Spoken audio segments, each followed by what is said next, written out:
We want you to be the judge because Cliff and I, we're going to have some comps, and I'm going to let the 17-year big leaguer be the judge. So, all rise.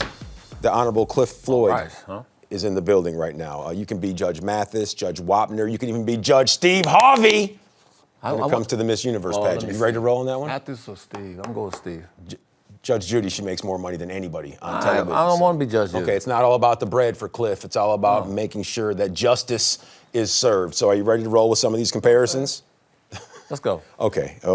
Best player of a generation. When we look back 25 years from now, who are we going to go? You see these guys both as big as support beams. Who's going to go down as the better of the two players? Is it Aaron Judge or Shohei Ohtani? I know what Shohei Ohtani does is groundbreaking, remarkable. We haven't seen anything done like that since George Herman Ruth. However, what that dude's able to do when he steps in the batter's box and the defense he puts forth every night, watch yourself. That's Ohtani. That's the wrong answer. It's just not. Listen, I've been judged not to the where he's almost got not to that degree. I've been judged, and guess what he did every day? He goes to the cage and he hits. He goes to the post, play the game at 7. No one's asked him to pitch. Play it at 1. I don't. How do we know he can't pitch? What are you saying to me? Are you asking me the question? Or how you want to play it? I'm just telling you, right here. When you think about this dude, I thought when it first came, I was like, it's no way possible. When it first came, I was like, no way possible is it ever going to be able to happen. I'm gonna hit tanks, and then I'm gonna get Mike Trout out. I'm gonna strike him out in the WBC, and with a 100-mile-an-hour fastball in March. It smelled like pure gasoline. So this is what I'm saying. So I'm just taking nothing away from Aaron Judge. I'm just saying this dude right here is incredible. I mean, it's superstars, and then it's him. He has his own category, only for the simple fact that he's getting big league hitters out, and he's hitting big league pitching out. Like, this doesn't happen. Contractually, number 2 in Major League Baseball behind Juan Soto, the greatest offensive player in the history of baseball. So, with that said, I'm going to say, I mean, will we ever see somebody of this caliber again? No. Probably not. You might see but this. But you may see a trend towards guys being able to hit and pitch. You might see a trend that might do it okay. Okay. He's doing it at an incredible, by the way, 2 UCL surgeries. Like he's reinventing himself every single time. That's going to last. I don't know how long it's going to last. But right now, let's move things along. Because Shohei. Clearly, you're on Team Shohei Ohtani. I'm going to go with number 99. I'm going to go with Aaron Judge. So that's the end of that conversation. Let's go to Cal Raleigh, another slugger. Ohtani is Judge. Okay. He just can pitch. Will he break the record for home runs in a season in the American League set by Aaron Judge? 62. 62. This cat hit number 37. 38.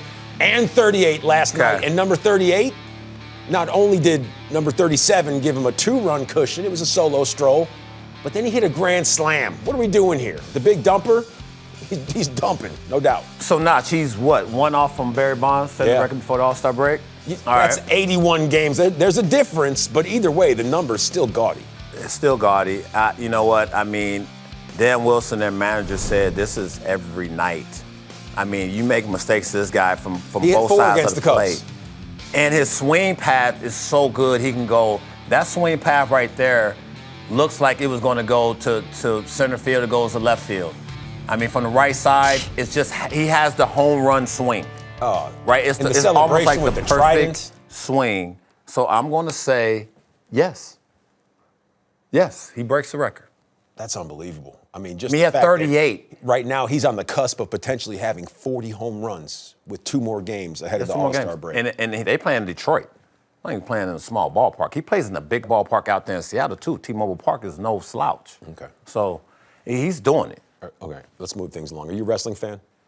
Not really. Okay, well, one of the best wrestlers this day and age is The Miz. Okay, and they're calling him The Miz, Jacob Misiorowski. Should he be an all-star after 5 starts? He was put on that all-star team after 5 starts. His stuff is clearly electric, but I think people were trying to follow in the path of Paul Skeens. We saw him a year ago, but Paul Skeens had 11 starts, and he was coming off the heels of a College World Series championship, and everyone had pomp and circumstance building up to him entering the league, and he answered every single call, each and every single step of the way. Not to take anything away from Jacob Misiorowski, but 2.81 in just 25 2/3 innings. Look at the other dudes who could have gotten him now. So here it is, right? Taylor just said it. The 2 guys in the middle, Ranger Suarez and I forget who the other one was, Sanchez. Sure. They declined to go. So now you have Singer, Koda Singer with the Mets. Goes for right? it.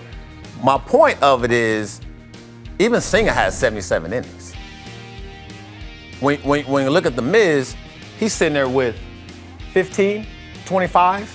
Like that to me is where you draw the line and going, hey, you've been out there 5 times. I get it. Like your stuff is electric. I'm not taking nothing away from you. You're gonna be a stud in this game for a long time if you stay healthy. All those things. And your time will come. If you're looking at the other two, and while you have a couple that declined to go, I get that. It's somebody else that's more deserving at this particular time. Is Miz gonna be the guy? Future's bright. Future's bright. Unfortunately. And people want to see it. The All-Star game is about that. If you go, you see it's about the fans and fans enjoying it and appreciating the scoreboard lighting up with 101, 102 mile an hour fastball. I'm a starter. It plays, but this is not right now, in my opinion. Okay, if you were still in the league, how would you feel about it? Because right now, the reception from cats that are active, turning into the Savannah Bananas. We don't want to see umpires dancing. Nick is throwing daggers. Okay, listen, I can't knock his hustle because you have if you're being true to the sport, it's not about what have you done for me lately, really. Yeah. When it comes to this, it's about what have you done for the first half of the season. And the there's a couple usually other quiet cats. Trey Turner, he had some things to say, but I guess we can't necessarily put that on the screen. This is a family show. Oh, he went deeper than that. I didn't even know what Trey Turner's voice sounded like. Wow. Okay. Well, this is guys basically, showcasing their opinions. Frustrations. Based on the fact that they've been around a long time and nobody's going to knock the hustle. So I'm here for it. I'm here for all the smoke they're going to bring. Okay, let's keep it moving. You be the judge on this one. Nothing better than being a left-handed stick with power at Yankee Stadium. You hit left-handed. Facts. You had some power. Yeah. Just a little bit. 230 plus. Yeah. When you go into this ballpark, I remember this game. This is when this is when Randy Johnson was pitching game 2. That's the house that Ruth built. That's the old school. Did you go upper tank on Come on, man. Stop playing with me. And I had no facial hair. And you went orange undershirt. And I went twice crispy. on him. They called this youngster. And Did you go concourse? Oh no, that was front row. And can I finish this statement real quick? And so Willie said, hey man, you're gonna get the first game of the doubleheader. And I was like, yes. Willie Randolph, yep. Skipper. And he goes, you're gonna get the first game of the doubleheader. I go, yeah. Second game was Randy Johnson, the unit. He goes, well, you had the first game, you did well. I go, this dude, he ain't Randy. This ain't the unit. This half the unit out here that I did that against. Let me sit the second half and, feel good about have that good energy about the first game. He talked me into playing. what happened? You didn't want the smoke, huh? No. You took your jacket off for that one too, huh? 0 for 4, a couple foul balls off my ankle, struck out my first at bat, broke my bat in the second. Yeah. So that day went from sugar to you know what.